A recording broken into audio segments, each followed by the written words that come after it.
இந்த பள்ளிவாசலில் நீங்கள் தொழுகை செய்வதுடன் அரிய அம்சங்களும் பார்வையிடலாம். இதற்கு முன்னர் நீங்கள் எங்கும் பார்வையிட்டு இருக்க முடியாது. மும்பையில் உள்ள இந்த பள்ளிவாசல் 250 வருஷத்துக்கு முன்பு கட்டப்பட்டது. இந்த மசூதியின் பெயர் ஜும்மா மஸ்ஜித். இந்த பள்ளிவாசலில் உட்புறத்தில் பெரிய குளம் உள்ளது. இதுதான் அரிய அதிசயம் உள்ளது. இந்த குளத்தில் பெரிய பெரிய மீன்கள் உள்ளது. இந்த குளத்தின் உட்புறத்தில் 24 தூண்கள் உள்ளது கம்பீரமாக. இந்த குளத்தில் யாரும் தண்ணீர் நிரப்பவில்லை, தானாக தண்ணீர் நிரம்பி இருக்கிறது. இது இறைவனின் அதிசயம். இந்த குளத்தின் நடுவே மிகப்பெரிய தண்ணீர் ஊற்று உள்ளது. இதில் மக்கள் உழு செய்கிறார்கள், தொழுகை செய்கிறார்கள்.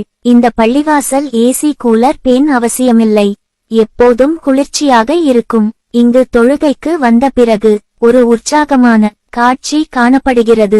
இந்த பள்ளிவாசல் உட்புறத்தில் சென்று பார்த்தல் மிகவும் அதிசயப்படுவீர்கள். பள்ளிவாசல் உட்புறத்தில் அனைத்தும் வெள்ளை டைல்ஸ் பதிக்கப்பட்டுள்ளது. இங்கு ஒரே நேரத்தில் 8000 பேர் தொழுகை செய்யலாம். மாஷா அல்லாஹ் சுபஹானல்லாஹ் என டைப் செய்து பகிருங்கள். இது இறை இல்லம். மற்ற பதிவுகளை பார்த்துவிட்டு கடந்து செல்வது போல் இந்த பதிவை பார்த்துவிட்டு கடந்து செல்ல வேண்டாம். நமது மிக பெரிய பலவீனம் மார்க்க பதிவுகளை பகிர்வது இல்லை. சினிமா ஆடல் பாடல் பதிவுகளை அதிகம் பகிர்வு செய்து அல்லாவின் கோபத்துக்கு ஆளாகாதீர்கள். மேலும் இது போன்ற பதிவுகளை அதிகம் பார்வையிட இஸ்லாமிய திருமண தகவல் மையம் அனைத்து சமூக வலைதளத்திலும் நாங்கள் பயணிக்கிறோம். இந்த பெயரில்